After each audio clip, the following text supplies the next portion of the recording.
Everyone that's on live stream, all of those who are on the Zoom. Good evening. Happy Wednesday. Happy hump day.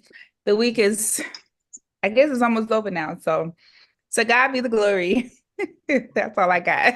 It's been a long week. It's been a long 3 days. And I do not understand why it's been so long. But we're here and we're here for Bible study. And I thank all of you for tuning in and those who are on the Zoom. We're going to be in the book of Habakkuk. Y'all, I cannot say it. And every time I say it, my kids and my husband just like fall out. And so hopefully y'all was about to fall out at in worship on Sunday because I can't get it right. So we gonna say Habakkuk. Habakkuk. Yeah, whatever. Y'all know what I'm talking about. We're in the book of Habakkuk. And this year, as I started to think about the theme for the church, kind of working the vision. So Habakkuk is 3 chapters and it's very small, but yet he is a prophet that had a dream, and God showed him in his dream a vision of what's going to happen to the people of Judea. And so I am going to just talk a little bit about Habakkuk and kind of give us a historical background and message before we go deeper into the message. So those of you who can be prepared to read, because I'm gonna ask someone to read the first four verses. The commentary said the book of Habakkuk gives little direct information about the prophet, even though in later Jewish tradition, Habakkuk is identified as a Levite. The lack of specific information has led to diverse understanding of the book and the prophet. In Jewish tradition, the prayer of Habakkuk in chapter 3 is associated with the giving of the Torah at Sinai. In addition to Daniel entitled Bel and the Dragon from the 2nd century, refers to the prophet Habakkuk, and some versions attribute the addition to Habakkuk. The members of the Apostle Paul built his notion of justification by faith on Habakkuk 2 and 4. So one of the backgrounds of all of this is that the oracles come from different occasions during the last quarter of the 7th century and the first decade of the 6th century. No dates are cited in the book. To a large extent, dating hinges on the interpretation of chapter 1. That is determining whether the evil people referred to in verses 2 and 4 and verses 12 and 17 are the people of Judah or foreign enemies. The most plausible interpretation is to understand the people spoken of in verses 2 to 4 are those within Judah during the time of the Judean king Jehoiakim. Because of verses 6 to 10 clearly refer to the Chaldeans, a people who bring God's judgment on Judah in 597, the wicked people spoken of are thought to be the same as those identified in verses 6 to 10, namely the Chaldeans. Whatever is precise historical background, Habakkuk, unlike most prophetic books, confronts God rather than presents the deity confronting the people. The message centers on the question of how the violence and evil of the world can serve God's purpose. In the concluding prayer, the prophet sees God's intervention portrayed in cosmic, theophanic terms. The Habakkuk repeated complaints and questions find their answers in the affirmation, God, the Lord is my strength. And I wanted to make sure I read that, and that was a lot. It was, but it's going to make sense over time. Is that it was very important to understand that the people that Habakkuk was talking about in verses 2 to 4, they couldn't quite, he is no real clarity, it's not definitive who they are talking about. But yet, in verses 6 to 10, in verses 12 to 17, they believe it to be either the children of Judah or the Chaldeans or the foreign enemies. But even when we think about all of this and we get in verse 1, I just want someone to read verse 1 for me of Habakkuk 1 and 1. Okay, I'll do it. Just verse Okay. 1, first Uh-huh. chapter. Uh-huh. Okay. The oracle that the prophet Habakkuk saw. So, That was it. Okay. oh, yeah, that's it. Yeah, that's it. That's it. Okay. Yes, that was it. That was it. I really wanted to make sure that we talked about that one verse because on that one verse, it gave Habakkuk a title of a prophet. And we know prophecy to be a foretelling of an occurrence or something that's going to happen through divine revelation. So if Habakkuk is a prophet, and we know that as we keep reading, we're going to know that he was given a vision through a dream. Then it was God who gave him the prophecy of what's going to happen in the near future to the people of Judah or the foreign enemies. And we're going to get more into kind of deciding on who exactly Habakkuk is praying for and concerned about, and who God is talking about too in the later verses. So it's important that we understand that Habakkuk is considered a prophet. Now, some of the gifts that a lot of us, we know about is the gift of prophecy. And there's a title, and people have the title of prophet. And for me, I believe in prophecy, but I believe in prophecy and through divine inspiration. A prophecy is nothing that you don't know about at all. A prophecy that comes to you is only a reassurance of God revealing to you what he's going to do, what's going to happen, and all that jazz, because it's never nothing new. If I prophesy to you and say you're going to win $1 million, and I can't tell you how, I can't tell you when, I can't tell you none of that stuff. That's very ambiguous, right? When you hear people talking, they're like, the Lord said that there are 3 people in here. They're going to walk to work tomorrow and they're going to be troubled on the way to work. Well, who on a Monday ain't troubled or feeling some type of way about going to work on a Monday?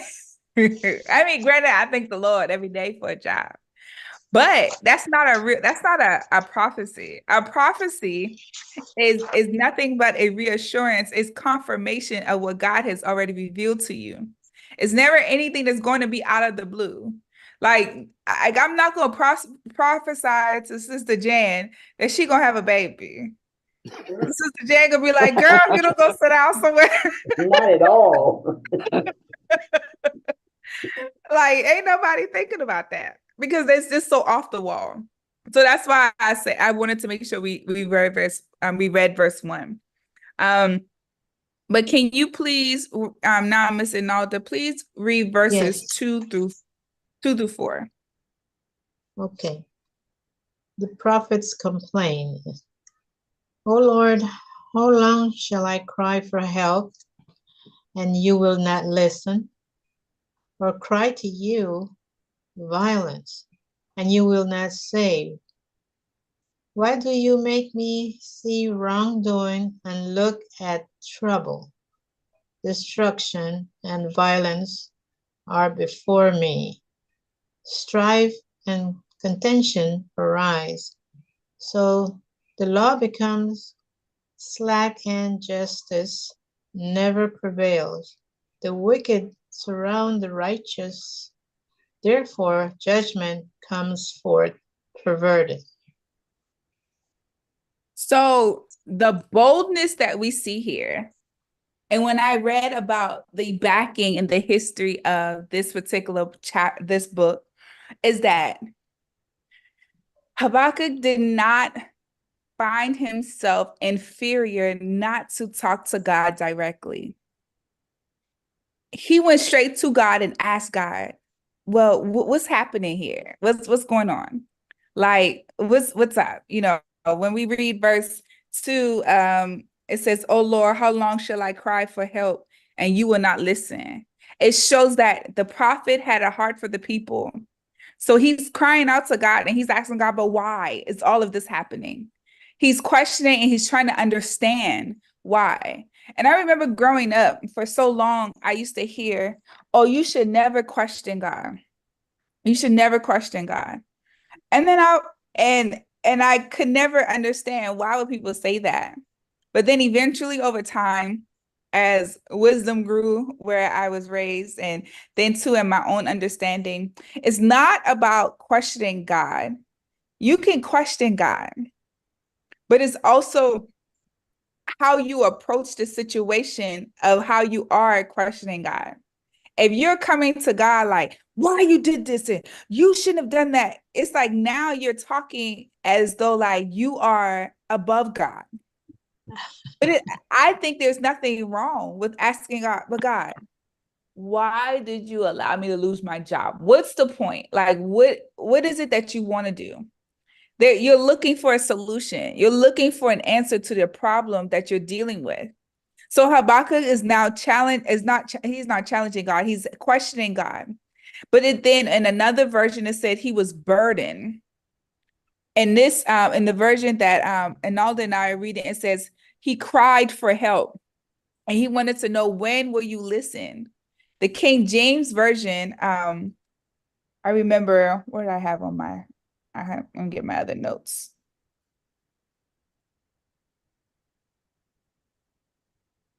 The King James Version was just says that he was burdened.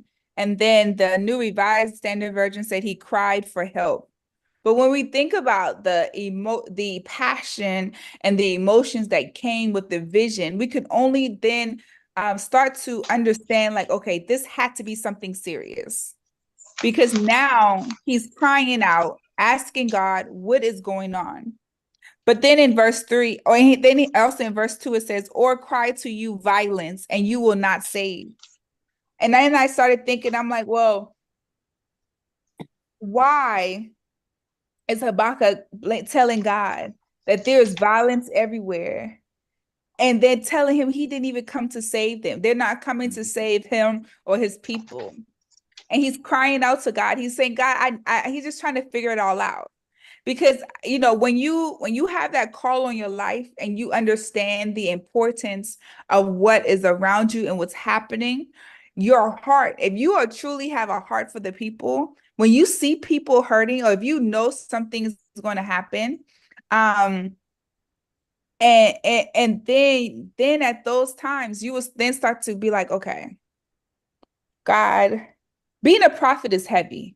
I could only imagine those who really operate in the gift completely, of how you may have a heart for people and you may have a heart for, you know, just as for believers and just everyone. And then God continues to pour to you about anything that's happening bad, like to that person. That's a tough pill to swallow. That's a heaviness that I don't think, like, I'm gonna say, God, if you want to give me a gift, don't give me that gift. Because being able to look at somebody and being able to understand what's happening, and then or being stuff being revealed to you before it actually happens, but yet you still have to sit back and try to warn your people, then your people don't listen. It's a struggle. It's a struggle as believers to know that we know that the enemy is coming to steal, kill, and destroy. That's almost like a parent who sees their child going down the road of destruction, and you know it because you recognize that in those moments of things that they're struggling with, you once struggled with it. So it's almost like you're seeing it because you used to do it, but then it's also something different when you are a praying parent and God reveals to you what your child is doing or what your loved one is doing. And God is saying, okay, I'm going to reveal to you, but you got to warn them. But now you just got to make sure you're also praying for them. So here we don't, like I said, we don't know much about the prophet, but what we do know is that, you know, he had an urge and he had a desire to save his people. And he was just concerned about the injustice that was all around him in the nation of Judah. He wondered where God was and why God did not set things right. And this was and is an excellent question. Why does God allow us to see iniquity and trouble in ourselves or in others? Why does God allow you to see the issues, the problems, the hatred, the anger, the disappointments, the sickness, the deaths? Why does God allow you to see those things in yourself as well as others?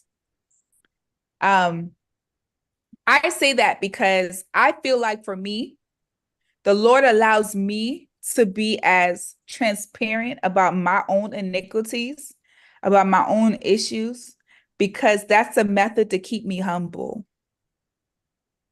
When you can see yourself and the sins that you have and your issues, and you can sit in it, it keeps you humble. It keeps you, it reminds you that, okay, I may want to feel like I'm self-righteous, but nah. I gotta have the dollars back, because I may see others, but then God will eventually show you yourself. And some reasons, I'm looking at this one commentary that said some reasons why God allows us to see iniquity in ourselves is to keep us humble, to keep us submissive to Him in our hour of trouble, to make us value salvation even more. And the reason why God will also allow you to see iniquity in others is to show us what we might have been ourselves, to make us see the wickedness of sins that we might pass it by and hate it and not indulge in it ourselves. And also to make us admire the grace of God when He saves sinners. So it's okay to see the iniquity in others. It's not okay for you to throw the iniquities in others' faces. When you see the error of each other's ways, you ought to look at that and say, God, please forgive them. Pray for them. Lift them up. Encourage them. But you also got to hold them accountable. So I always like to say you reach more bees with honey than with vinegar. So when you recognize and you see their iniquities, their issues, their troubles, their deception, their manipulation, their lies, and anything that they may have been doing, you recognize it, but then you also recognize God's grace for a sinner. And when you know that God gave grace to that sinner, now it's also important for you to give grace to that person. Because sometimes when people offend you, hurt you, or do evil against you, not all the time is it out of pure hatred towards you. Sometimes people are just ignorant and they don't make the right decision. They say stuff. Like I have to catch myself a lot, and I'd be like, you know what? Let me make sure I go to this person. And then I ask, did I hurt your feelings? Did I say something? Did I hurt you when I said it? And if it did, I want to apologize, because that was not my intentions. Because sometimes I like to joke around and I like to play. And not everyone is at that place at that moment in time to be able to handle what I'm saying or what I may have done. But then it's up to us as believers. When you recognize yourself, you have to know how to show grace to them and pray that God will show grace to you as well. So when we look at the iniquities and the troubles and the violence and the strife and the contention and the laws and how justice never goes forth, we also begin to understand that, when the word of God was talking about being perverse, and I'm in verses 2-4, and at the verse 4 it says, and justice never goes forth, for the wicked surround the righteous. Therefore, perverse judgment proceeds. Y'all, that's where it gets tricky. That's I won't say tricky. That's where it gets serious. When we look at the world today and everything that's happening, we can then say we are literally living in a perverse world. Judgment is coming. And you probably think to yourself, but God, why are you allowing all these babies, these children, these innocent people to die. You know, they have nothing to do with the Gaza and Israel beef. Like, a lot of these people are just innocent bystanders, don't even know or even understand the history. And so for me, I had to go through, I didn't understand everything that was happening. So I had to go through and I started, listening to the background of, how the land used to be the Israels, and then it was Palestinians came and took the land, and then Israel said, no, it's our land, but Israel came and believed that the Palestinian believes that they took the land from the Israels, and the those who are in Israel feel as though the Palestinians took their land, and it just becomes a whole mess. But then I started getting all these what's it called? Petitions saying that they need Black pastors and preachers and clergy members to sign for a ceasefire. And I was getting it, I was like, ceasefire for what? I don't even understand what's happening. So then I had to do my own homework, and I had to say, okay, let me figure out what's happening. Because if this is getting like this and they're asking the Black preachers to do it, I need to make sure that I'm not letting my people down by not signing, and I don't want to let my people down by actually signing. And so, as I was reading, I started to understand, and then it started to make sense why the Black clergy, preachers, pastors, all those folks, while they're asking us to talk, why asking us to sign the petition, is not because we feel as though we're taking a side, but because of the fact that we believe that the issue can be resolved through politics rather than through violence and war. And I believe that because when you go through the history of it all and understanding, about the land and the distribution of the land and the stealing of the lands and all those things, all the stuff that's happened throughout the years, y'all, it goes so far back. I wonder, like, who really has the truth? And so when we think about the full history of where we are and what we see in this world, even if we don't even look at the Hamas and the is it Hamas and Gaza? Yeah, Hamas and Gaza dispute. If you look past that, and if you were to go back to when the Russians bombed the Ukraine, it's just out of greed and evilness. Greed and evil. And you think to yourself, but God, why do you allow those who are innocent to die? Why do you allow those who have nothing to do with the issues of that's in the politics and that are handling with those bigwigs? Why do you allow them to suffer? It's injustice. It's ignorant. But you say you're God. But as believers, the scripture said to die is to gain. And when we think about death being the gain, as believers, we don't fear death. We don't fear evilness. We don't fear the issues of the world and what may happen to us. We should only fear that we may die and our soul not be right. We may die and our heart not be right. That's where your fear should come in. That's why it's so important as believers that, the world is perverse. And, I'm going to look, hold on. I'm going to look that up right quick. I'm going to look that word up so I can give y'all the right verse, the right definition. Perverse is showing a deliberate and abstinent desire to behave in a way that is unreasonable or unacceptable, contrary to the accepted or expected standard or practice. When we think about the world being perverse, a lot of us can look at situations around us and say, man, this is a perverse, y'all may look at y'all street and be like, this is a perverse street. Y'all may look at y'all. Yeah, I'm in downtown Long Beach. I be like, y'all, there's some perverse mess going on out here. Lord have mercy. Because it's unacceptable, It's strange. It's things that we shouldn't be doing. But it's the reality of the world that we live in. It's the reality of sin in the world. It's the reality of the fact that when evil walks the world, this is what happens. We become a perverse nation.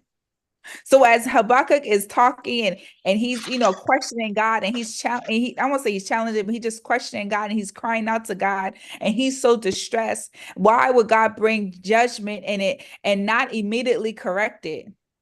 So when Habakkuk dealt with the questions that come up with when someone really believes God, yet looks around and sees that the world doesn't seem to match up with how God wants it, Habakkuk saw this, especially remembering the prior times of revival under King Josiah, and asked, Lord, why are you allowing this?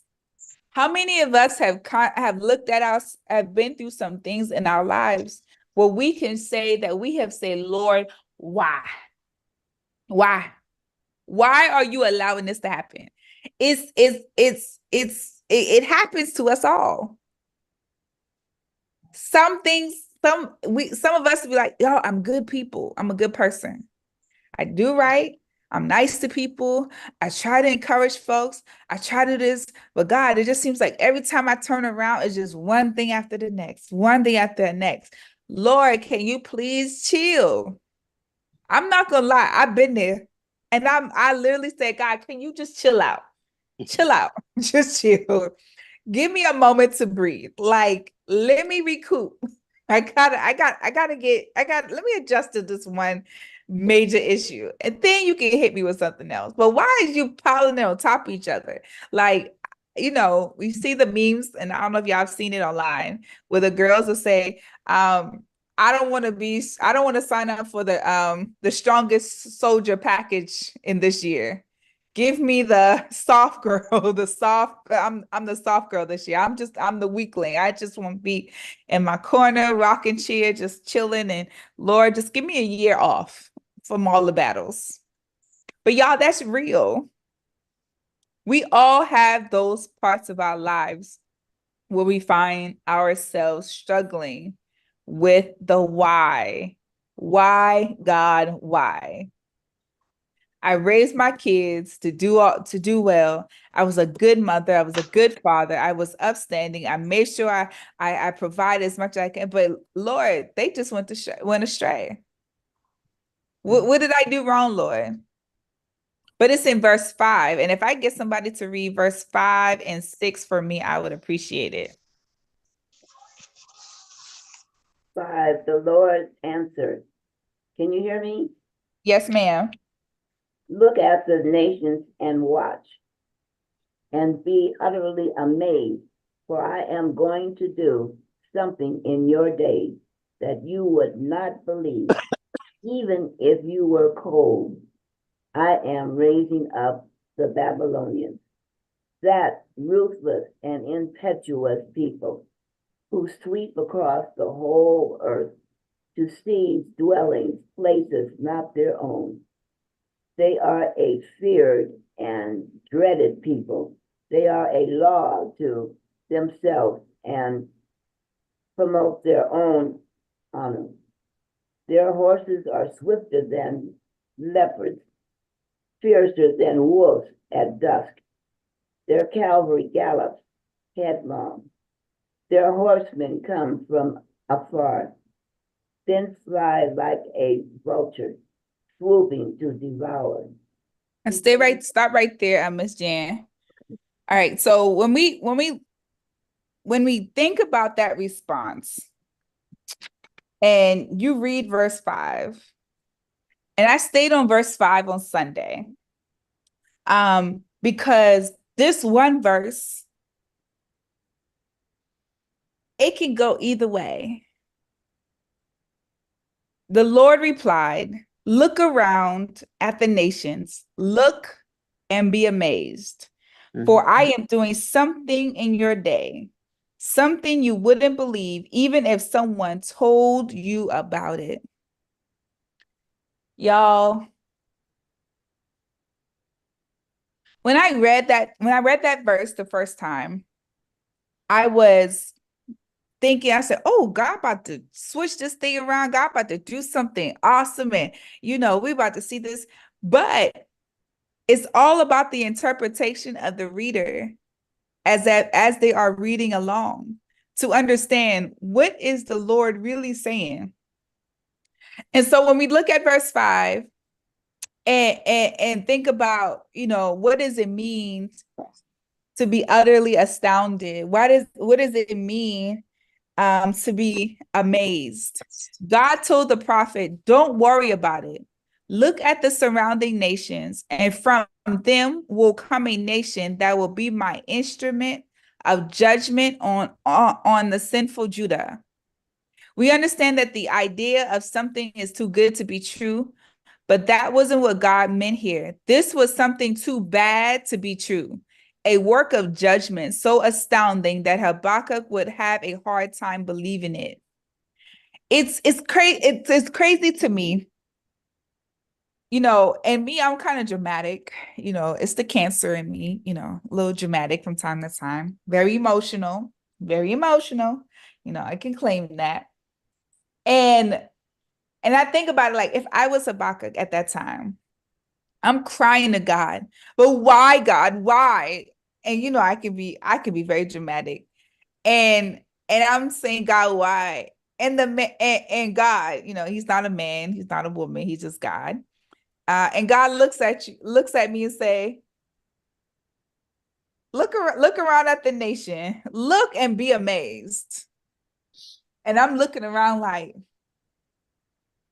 all right, what is there to be amazed about? Mm. And then God said, for I am doing something in your own day, something you wouldn't even believe it, even if someone told you about it.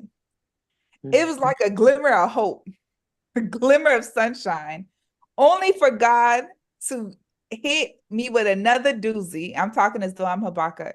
But in verse 6, it says, I am raising up the Babylonians. Y'all, for someone to say, for God to say, I am raising up the Babylonians, that's like telling me, who's the enemy? Who's something?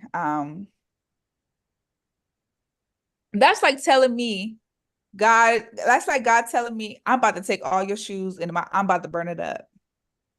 Baby, I'm going to cry. That's like evil. That's like, it's like you just literally shifted me to another place when I thought you were saying that you were going to raise up a nation, you was going to protect us, and I'm gonna be so amazed at all the good things you're going to do. But what you're telling me is you're about to raise up a nation called the Babylonians. That's like a cuss word. And you're going to raise up the Babylonians to do what? And you say that they are cruel and violent people, and they will march across the world and conquer other lands. They are notorious for their cruelty and will do whatever they like, and their horses are swifter than cheetahs. Can you only imagine God's frustration and anger and how upset he was over the fact that he was raising up a nation to destroy the very people that he sought out to save, deliver, and set free? Can you imagine that all of the preparation that God had made for his people, what God had made for the world, and how he took his time and made the grass and the fowls of the air and the sky and the moon and the sun and all the trees and the flowers and the water and all this jazz? Like God did all of that and took his time God took God's time doing all of that, then made man out of dirt. God took God's time, took the rib in order to make woman. Although the sins of Adam and Eve allowed how I'm trying to say it, the knowledge to come, the revelations to come, but now they have introduced sin into the world. And because those two introduced sins in the world, God still allowed them to populate. But God said that everything God made good. But yet now God has been so frustrated with them and us, to God is allowing a perversion to come across the land to show injustice because of our sinful ways, our negligence, our ignorance, our manipulation, our lying, our stealing, our self-righteousness, all the sins that we all, me too, all suffer from. And God said, I'm about to raise up the Babylonians to do all of this stuff. Imagine being the prophet Habakkuk and you sitting there like, that escalated quickly. Because now I'm thinking like, if I was in his shoes, how would I feel? And I could only imagine Habakkuk as a prophet hearing all of this, and you have a heart for the people. You have a yearning and desire for the people, and you want to see the people be protected and saved, and you want to make sure that they turn from their wicked ways. But yet the God that you serve is now preaching and telling you that he is going to destroy your people. That right there for me was what made it hard to preach this lesson on Sunday. Because I'm like, God, what is you saying? What you got me here for? Like, you gonna have to help me with this, because I'm not trying to, preach hell and brimstone to my folks. I don't want to do that. And God said, I don't care what you want to do. You do what I tell you to do. And I'm like, you right, I am gonna do what you tell you I'm to do. I am, but I'm telling you what I don't want to do. And that's my problem. How many of y'all been like that growing up? You gonna do it, but you gonna voice it and say what you don't want to do. Any of y'all was that bold? Oh, yeah. Oh, yeah. Oh, yes. Oh, yeah. Monica said, I was not that bold. Y'all, she was a good child growing up. We was not allowed to do that. It wasn't allowed. I I wasn't allowed either. Who was? no, we was a different generation. No, Monica, listen, baby. Let me tell you. You know how many times I had that hand right here? You know how many times I had that belt to my behind? There you go. You know how many understand? times My I mother didn't have to do this. All she had to do was say it or just look at me. She didn't have to touch me. Not to say she didn't, but no, we didn't voice any opinions or oppose anything. We just did what we was told. See, Oh, you were a good child. that's right, Liz. When I was coming up, that was all you could be. We spoke when we were spoken to. That's true. And if they gave you something to do, you don't ask why. You never did question them on what they want you to do. You just did it. You just did it. Yeah. It's not like it is when I was raising my kids and we had a little bit more communication. Wasn't no communication. I told you to do it. There's no more discussion. That's it. That's it. Yeah. But then never mind. Because then, we had to, don't get me wrong. You were not allowed to question and talk back. I was the bold-faced one, even to this day. My mama always said, Lord have mercy. Where did you come from? And I was like, I don't know. So what I give y'all is no different than my parents got. But then guess what? I also see that in who? The two I have.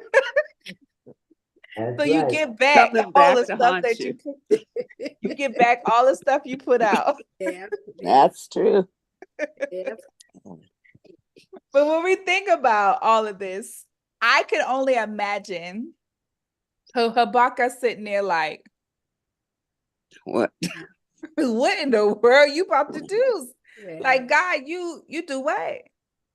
And that's why I always encourage us as believers that when you find yourself in true relationship with God, where you feel comfortable having a conversation with God about what's happening in your life, what's happening all around you, what's going on, you asking God, what is it that you want from me at this moment?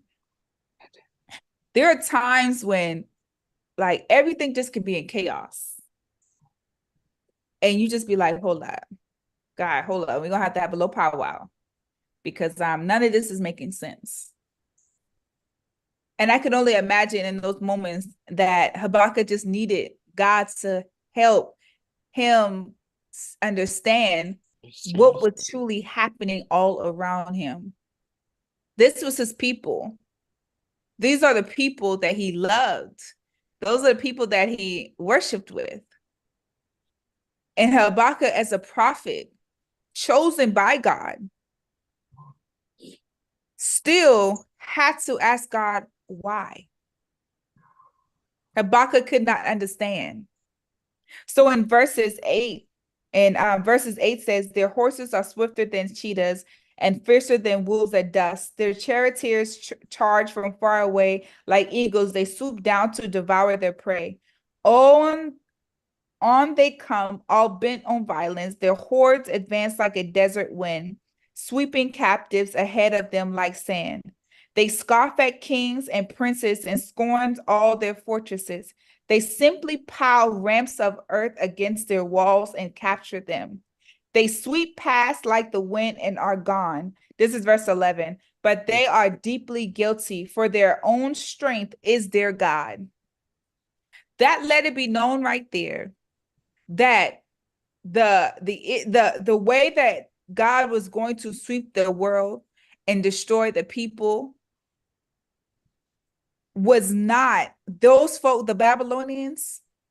God allowed them to be who they are, but God also wanted all of us to recognize that those people, that they have their own God. When the Babylonians would come and overwhelm the land of Judah, they would wrongly give credit to their false god. The Lord knew and said they would do this before it even happened. The Lord understood that the evil was going to try to take all the credit. But that is to remind us there that only God can allow the bad to, nothing can happen to you if God does not allow it. And if God did not allow it, guess what? It's not going to happen. God is the God of all gods. So no devil in hell will be able to touch you if God did not allow it to happen. So we ought to always be encouraged that despite what it feels like, what it looks like, what it may even be like at the current moment, God knows all and God sees all. And because God knows all and sees all, only God can allow those things to happen to you.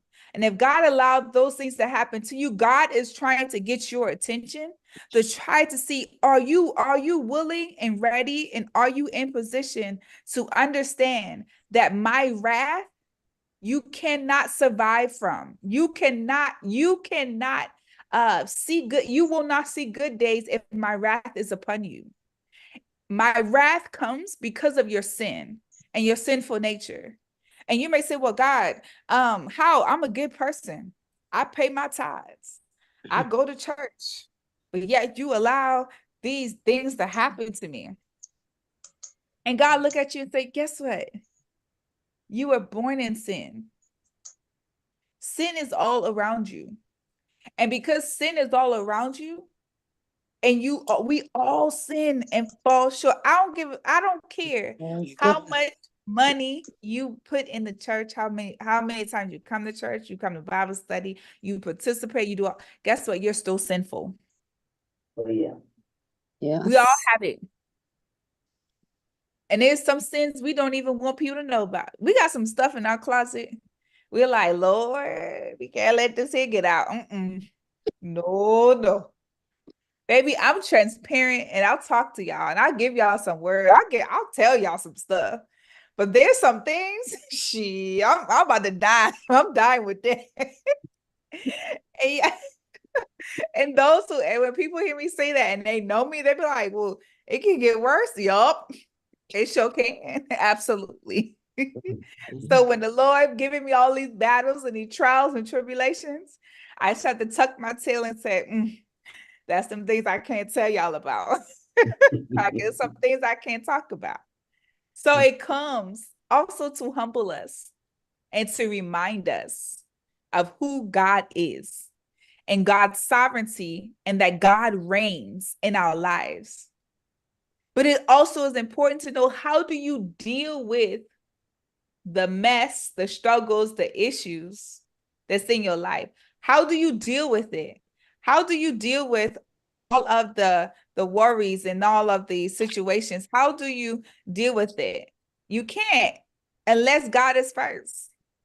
God sits high, looks low. God can do all things but fail. God is the one who allows the enemy to even get up and walk the earth. God does it all. And if God don't do it, if God did not allow it, it's not going to happen. That's it. Point blank, period. So then you find yourself in these moments.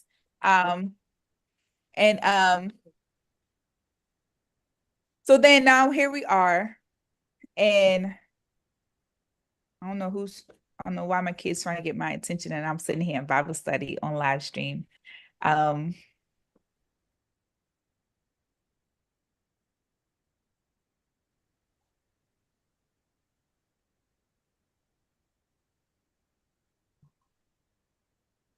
We couldn't hear you. What happens, y'all? We couldn't hear you. I know, I put it on mute. I'm on live.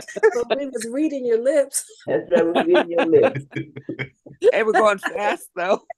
Baby, listen. You see, you getting some of that back too. Wait, didn't I say it? Didn't I say it? Yeah. I said it. I said it, y'all. Ooh, Lord, this is the struggle of pastoring young, and you still got kids. That's why you wait till you're old and the kids out the house. Then you would have so much to repent over in the process. But when we go into Habakkuk 12, and this will kind of flow into the message on Sunday.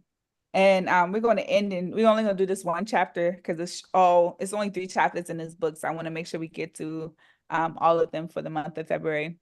But in Habakkuk 1, in verse 12, it says, "O Lord, my God, my Holy One, you who are eternal, surely you do not plan to wipe us out.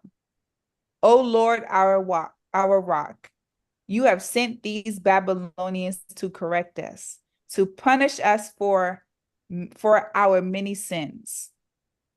Habakkuk now comes with the second complaint to God, basically saying, why do it this way, O Lord? Why must you do it this way?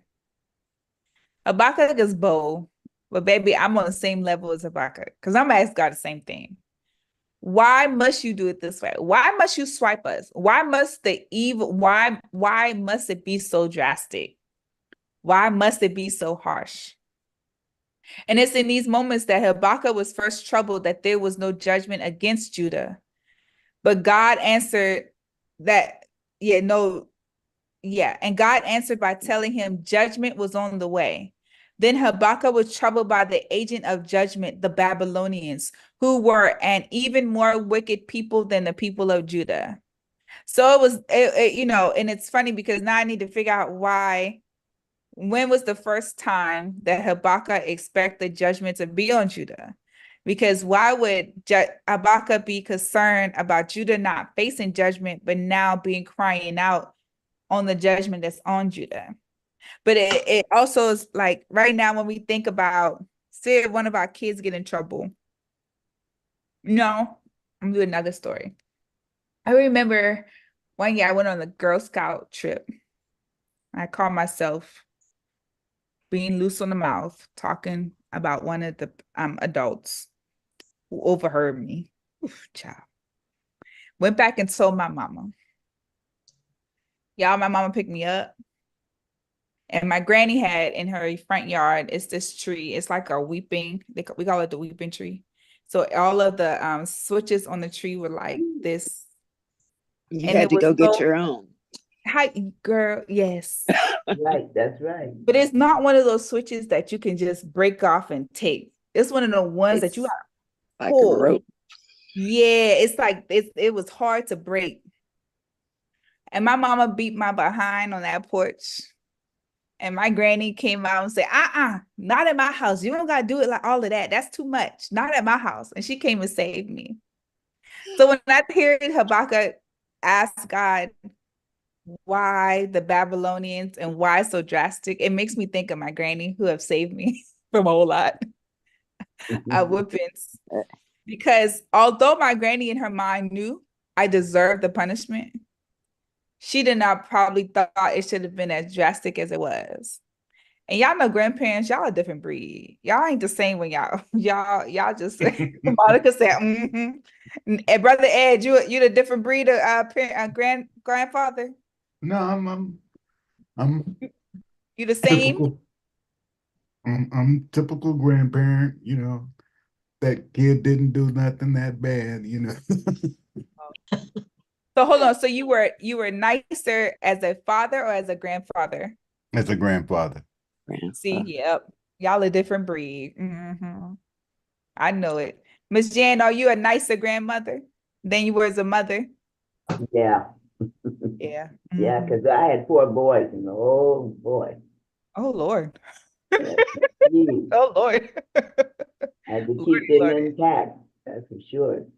I know that's right. Never mind. Yeah, you're a different grandmother for sure, because you got granddaughters, so I know you're different. Yes. Well, when we think about the judgment that Habakkuk heard and he faced, knowing the fact that it was the Babylonians, that's almost like our worst enemy, the worst of worst coming to destroy us. It's horrible. It would be like crying out to God about the state of the church in America and hearing God responding by saying, I'll fix the problem by an enemy invasion of America. We might say, wait a minute, Lord, the problem is bad, but your cure, yeah, I can't even say it. Your cure is worse than the disease. It's almost like, when people who say that having cancer is one thing, but having cancer is worse going through chemo and trying to get healed because of how you feel. And folks relate the two. Or it's almost like being a diabetic. And yeah, you feel bad, but the medicine you take makes you feel worse before you even feel better. What God was doing to try to heal, to show judgment on the people was far worse than how Habakkuk felt as though the people deserved.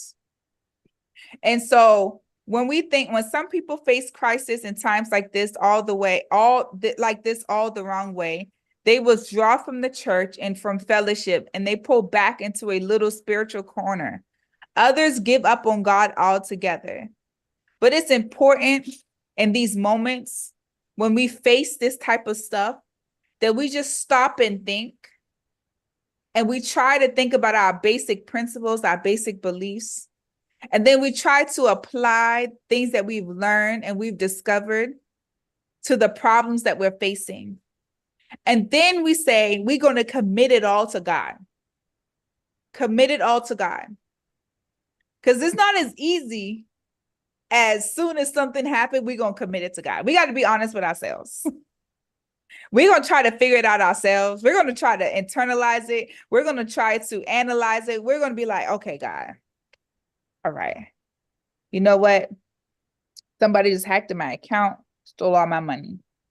All right, I'm going to have to figure this out. I'm going to have to go get this payday loan and do all of that. And God's saying, you know what? Now that you done try to figure all this out, and you're digging a deeper hole, sometimes we just got to step back and just say, you know what, God, I done racked my head. I done give myself a headache. My chest hurt. My body ache. I'm frustrated. Now, like, that's me. I'm the one who will be trying to figure it all out. And then I'm going to be like, all right, God, I'm going to commit it to you. So all my trials is always it's so hard. Because God knows if I can fix it easily, I'm going to try to fix it myself before I commit it all to him. But all God is expecting us to do is say, commit it all back to God. Give it all back. That's what God is looking for us to do. So as we look at this in verse, hold on, let me go back to my book. All right, in verse 13 it says, "But you are pure and cannot stand the sight of evil. Will you wink at their treachery? Should you be silent while the wicked swallow up people more righteous than they? Are we only fish to be caught and killed? Are we only sea creatures that have no leader? Must we be strung up on their hooks and caught in their nets while they rejoice and celebrate?" And verse 16 says, "Then they will worship their nets and burn incense in front of them. Their nets are the gods who have made us rich. They will claim. They will let them get away with this. Will you let them get away with this forever? Will they succeed forever in their heartless conquests?" All Habakkuk is trying to understand is, so God, you really about to allow this to happen? You really are going to let these folks get the upper hand on Judah, on the land, on the people of Judah? You really about to allow this? Habakkuk is really trying to figure this out. Like he's really trying to understand, why must it be this drastic? This is even more problematic to Habakkuk because he knew the character of God. Since he understood the holy character of God, he was more troubled than ever as to why God would judge wicked Judah by exalting even more wicked Babylon.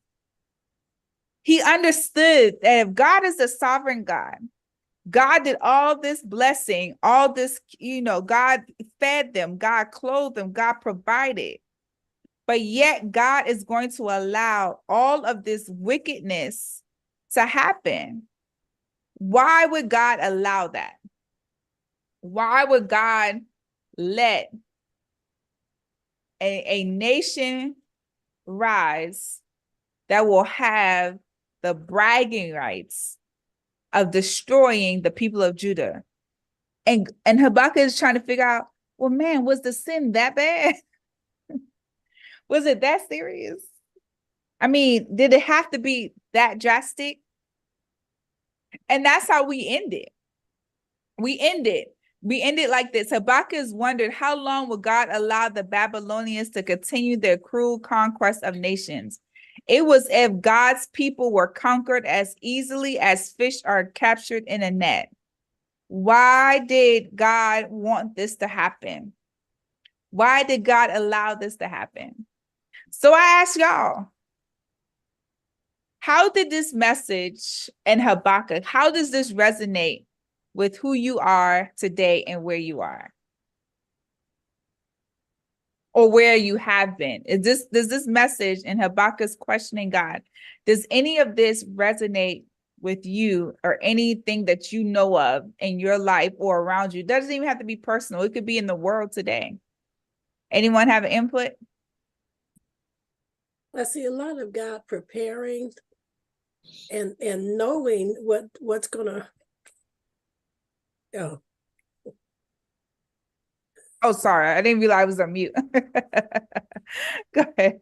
And knowing what it's going to take to turn the people around for them to repent. Knowing that if this goes on, then like the children of Israel, you feed them and then a couple of minutes later they're mad and they complain again. And God knows what we need to straighten us out and how much it would take. And everybody's kind of dealt with different. Some people, they need to be brought all the way down. So maybe they have to be captured in order for them to see, or even just a matter of give it up to God and not try to handle everything themselves. I can't say I've had any really bad times where things were piled on each other, but when things are bad, I do look at what did I do? What was going on? Did I take it to God? Or did I just keep messing it up? I know plenty of time before I gave it to God, I messed it up even worse. Then sometimes I'll give it to God and then I take it back. Yeah. Now that's it right there. Miss Yeah. Liz down, that's the one right there. Yeah. It sounds good to Mhm. give it to God, but do we truly give it all to God? Mhm. You'll be like, I'm gonna give it to God. I'm giving this to God. But hold on, let me just run the store and get some of that tape. And I'm gonna tape it together, see if that works. And then I'm gonna give it to God for real. Because he's not answering, so let me try again. He's not moving fast enough. He ain't listening. He didn't hear. No, he didn't hear. You know he what? He don't know it like I know it. Yeah. And y'all, it's real though. Yeah. And I love the fact that we're able to laugh about it and talk about it, because the reality of where we are and what we have encountered and what we're going through in life altogether, we all can say that there have been a situation or there has been a moment where we did not give it to God immediately. We try to fix it. Yeah. And then sometimes even then, in the midst of the struggle or the issues at hand,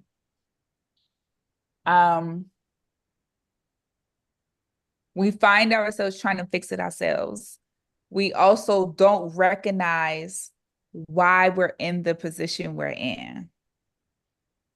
That's another thing. Sometimes we're in the position we're in and we're dealing what we're dealing with because of our own disobedience. True. And we're not recognizing it. So then God got to add something else on top of it. And God had to add something else on top of it. And some of us just hard-headed, where we recognize it's us. Yeah. But God said, nah, I gotta make sure you feel this for real. Because you say it, but nah, boo-boo. I know you. You need something else on top of this. So God got to keep mounting it and making it happen. And then sometimes, some of us, we one of those some of y'all are those, and it ain't me because I'm the hard-headed.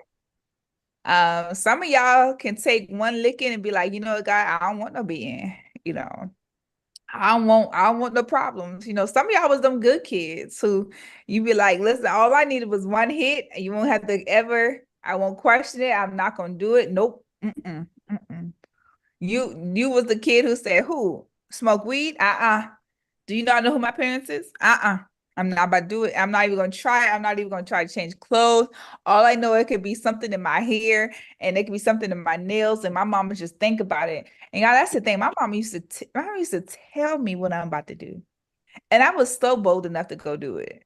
I'm like, Jesus, and I still be trying the Lord. I'm still, Lord have mercy. God knew what He's doing when God called me to preach at a young age. God said, "Nah, I gotta get you early. Because if I let you go any longer, you're gonna be a whole mess." But it's important in these and when we read through this book, that it's easy to read through the first chapter of Habakkuk and find yourself stressed or depressed or trying to figure out, like, well, why would Pastor be even trying to preach something like this? Like, what did we do wrong? And it's not about what you've done. And it's not even about you.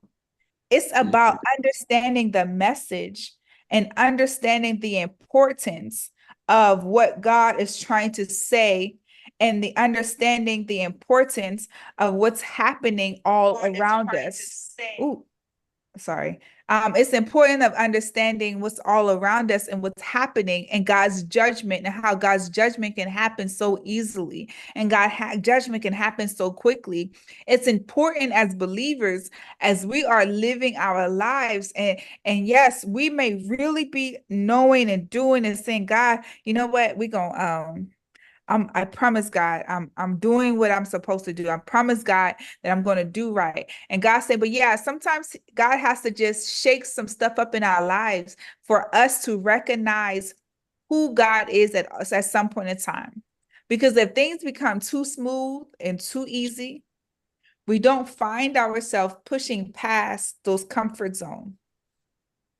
If you are the fastest woman in the world, right now it's Sha'Carri Richardson.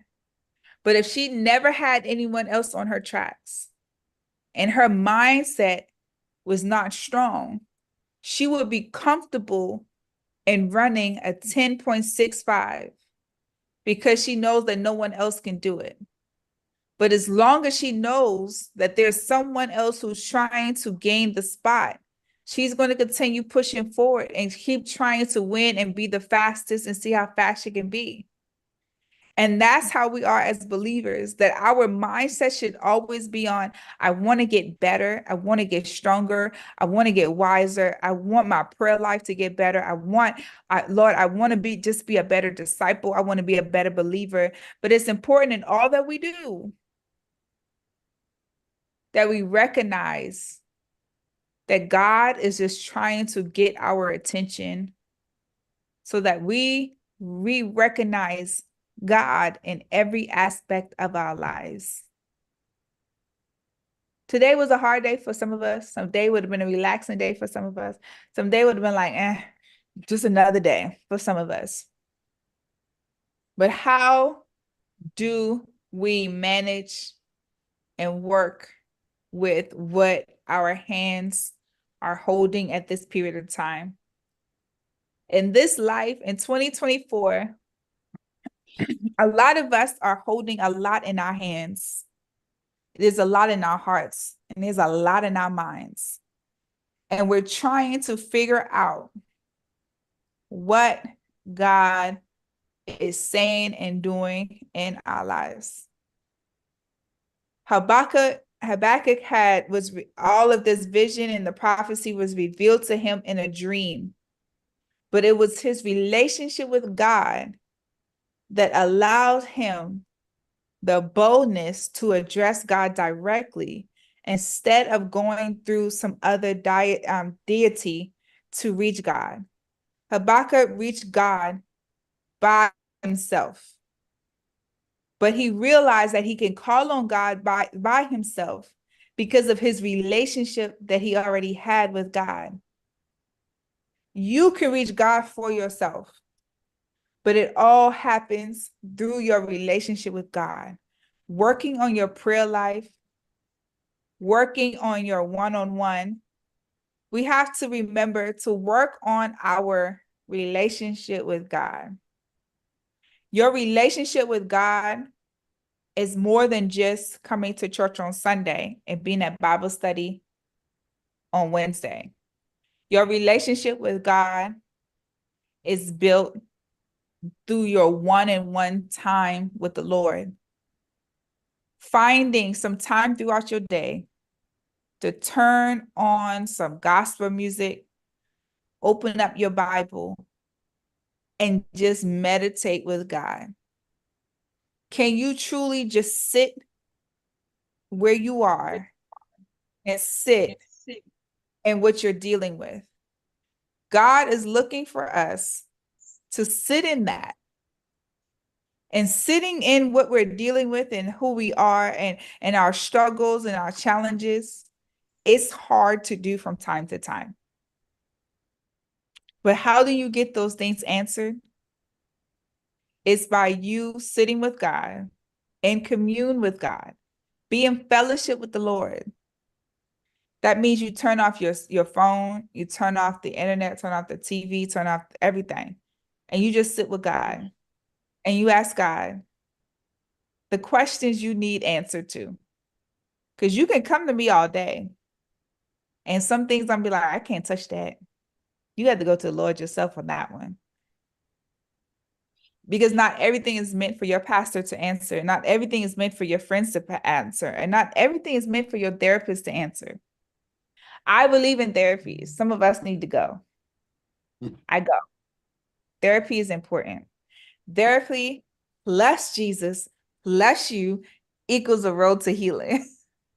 Some of our struggles that we go through is just us being able to understand our mind and our heart and us growing and healing. And it's sometimes we just got to add a therapist in that so that we can work through some of the challenges that we've been working through for I don't know how many years, so that you can be healed and for God to show you that he is a rewarder of those who diligently seek him and those who have decided to turn from their wicked ways. So that's it for this week's message on Habakkuk 1. It can sound like fire and brimstone, but that's the point, and that's being in Bible study. Because it's not all about looking at what God is doing as something so bad and evil, but it's also important that we understand what justice looks like when we decide to continue to sin and not turn from our wicked ways. All God wants is for us to say yes and be obedient. Our yes is a sign of obedience to God's call and God's will for our life. And us understanding that it's okay to question God, but it's all about the communication and how you follow through and where your heart is in asking God why. Habakkuk did not come to God angry. He did not come to God ready to blow up everything. Habakkuk came to God burdened, distressed, crying, because he recognized that things were not going to things were not going to turn out well for his people. So I thank all of you for coming. Anything y'all want to end with before we close out for tonight? Anyone want to say anything? You know, I think Habakkuk, it was good he came to God with that, but he was a little confused because he judged them as being righteous because they weren't as bad as the other people, you know. Yeah. So God had to let him know, you know what I'm saying? Hey, it's my way. Yeah. Oh, Brother Nash, you know what? You so quiet, but when you come, you be coming. Yes, you are absolutely correct. You said it a lot more boldly than when I said it, but that's absolutely correct. Habakkuk, his issue was it was not, the sins didn't seem to measure up with the punishment. The crime did not measure up with the punishment. That's how Habakkuk seen. He was like, yo, this was just too much. Like, you know, like how someone makes I think it was Kevin Hart that said, oh, that escalated quickly. And it's just like, you know, God was like, he was like, well, why would God go to that extreme so fast? But Habakkuk did not recognize that God has been continually forgiving, and giving provisions, but yet they continually sinned and could not understand why God was doing what God was doing. God had already given all the chances that was needed, but yet the people could not turn from their wicked ways. They just became perverse. And God said, well, since you perverse, let me show you that I can show you some true perversion. And but thank you, Brother Nash. That was good. That was good. Anyone else before we go? All right, it's 7:18. Thank y'all for being on the call tonight. I pray God's speed. I pray God's blessing. I pray that when y'all leave here, y'all leave the Zoom online, that y'all do not leave God's presence, and that y'all have a good night's sleep. I pray that your slumber is great. I pray that your sleep is peaceful. I pray that when you wake up with the joy of the Lord in your heart.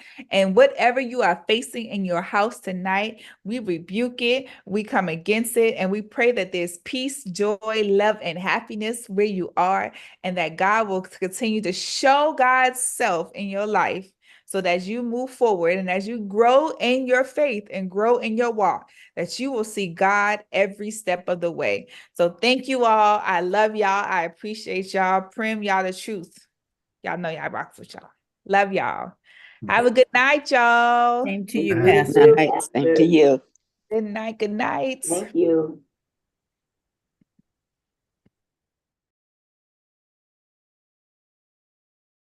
Oh, let's stop the live.